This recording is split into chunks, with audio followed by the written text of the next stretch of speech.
Assalamualaikum warahmatullahi wabarakatuh. Perkenalkan di sini saya Laila Badriah dengan NIM 230108110023. Di sini saya akan mempresentasikan materi tentang perkembangan Islam pada masa pertengahan untuk memenuhi ujian tengah semester mata kuliah Sejarah Peradaban Islam yang diampu oleh Bapak Muhammad Muhsin Arumawan. Langsung saja, sejarah peradaban Islam dibagi menjadi 3 periode. Yang pertama ada periode klasik yang berlangsung pada tahun 650 sampai 1250 Masehi. Yang kedua ada periode pertengahan yang berlangsung pada tahun 1250 sampai 1800 Masehi. Dan yang ketiga ada periode modern yang berlangsung pada tahun 1800 Masehi sampai sekarang. Nah, yang akan saya bahas kali ini adalah periode pertengahan.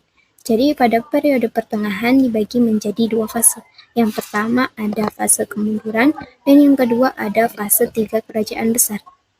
Jadi ketika periode klasik, Islam itu mengalami kemajuan, namun pada awal periode pertengahan, Islam mengalami kemunduran. Fase kemunduran. Pada masa pertengahan, Islam mengalami kemunduran. Hal ini ditandai dengan tidak ada lagi kekuasaan Islam yang utuh yang meliputi seluruh wilayah Islam, sehingga Islam terpecah menjadi kerajaan-kerajaan yang terpisah. Kerajaan-kerajaan tersebut adalah yang pertama ada Kerajaan Utsmani di Turki. Kerajaan ini didirikan oleh Utsman I dari bangsa Turki Utsmani.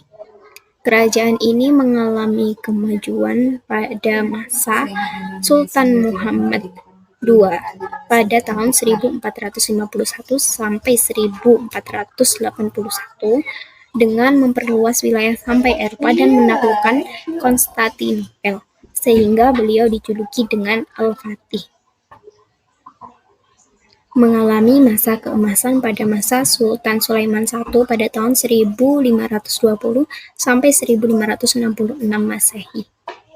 Setelah Sultan Sulaiman Agung wafat, kerajaan ini mengalami kemunduran karena banyak wilayah yang mengundurkan diri atau melepaskan diri dari kerajaan tersebut. Yang kedua ada Kerajaan Mughal di India.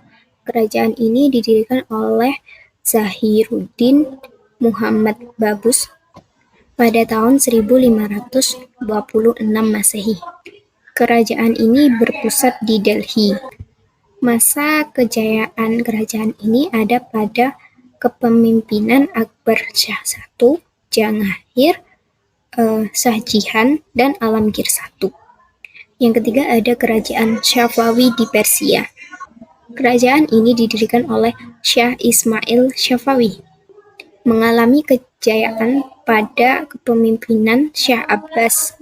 Ada 18 sultan yang memerintah kerajaan ini dan sultan terakhir adalah Sultan Muhammad.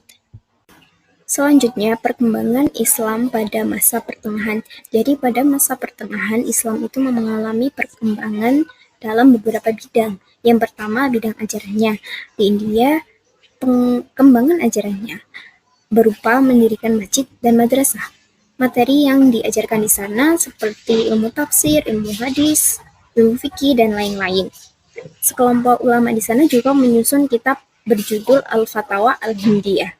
Kemudian di Mesir, munculnya ulama besar seperti Ibnu Hajar dan Ibnu Khaldun. Ulama-ulama besar pada masa ini adalah Jalaluddin Al-Mahalli dan Jalaluddin Asyuyuti dengan karyanya Tafsir Jalalain, Ibnu Katsir dengan karyanya Tafsir Al-Quran Al-Azim, dan Imam An-Nawawi dengan karyanya Kitab Hadis Riyadh As-Shalihin. Yang kedua, perkembangan di bidang ilmu pengetahuan.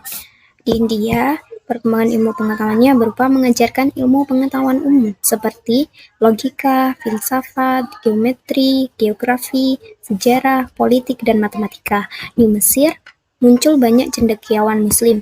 Misalnya, di bidang kedokteran ada Abu Hasan bin Hafiz dan Abu Al-Fida. Di bidang matematika ada Abu Faraj At-Tusi dan di bidang geografi ada Ibnu Battuta. Di masa ini juga disusun kitab Mausu'at yang sekarang dikenal dengan ensiklopedia. Yang ketiga, perkembangan di bidang kebudayaan. Perkembangan di bidang kebudayaan dibagi menjadi 2 bidang. Yang pertama bidang arsitektur dan yang kedua bidang seni sastra. Di bidang arsitektur itu terjadi perkembangan di beberapa negara. Misalnya di Persia dibangun Masjid Shah, Jembatan Khoju, dan Menara Goyang. Di India dibangun Masjid Jami, Benteng Merah, dan Taj Mahal yang sampai sekarang masih terkenal. Di Turki dibangun Masjid Agung Sulaiman, Bayazid, dan Hagia Sophia. Di Indonesia sendiri juga ada perkembangannya, yaitu dibangunnya Masjid Agung Demak, Masjid Agung Banten, dan Masjid Agung Kudus. Kemudian perkembangan di bidang seni sastra. Ada beberapa tokoh dengan seni sastranya. Yang pertama ada Fariduddin Al-Atar dengan karyanya Mantik At-Thair atau Mantik Burung dan Tazkiratul Aulia. Yang kedua Jalaluddin Ar-Rumi dengan karyanya Dimansyah At-Tabari dan Masnawi. Yang ketiga Sa'adi Syiraz dengan karyanya Bustan Kebun Buah dan Gulistan Kebun Bunga. Dan yang terakhir ada Fulusi dengan karyanya Syikayat Nami atau Pengaduan. Setelah mengalami kemajuan pada masa tiga kerajaan besar, Islam kembali mengalami kemunduran. Hal itu dikarenakan setelah berakhirnya kekuasaan Syah Abbas terjadi perebutan kekuasaan.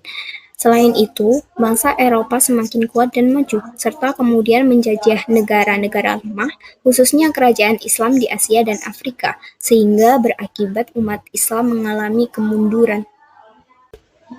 Itu tadi pemaparan materi dari saya. Di sini saya merangkum kesimpulan dari materi yang saya paparkan. Pada masa pertengahan, Islam mengalami dua fase, yaitu fase kemunduran dan fase tiga kerajaan besar.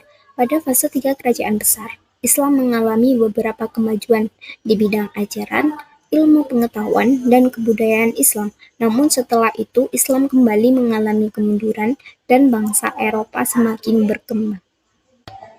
Demikian presentasi yang dapat saya sampaikan. Apabila ada kesalahan perkataan dan perbuatan, harap dimaafkan. Sekian dari saya. Wassalamualaikum warahmatullahi wabarakatuh.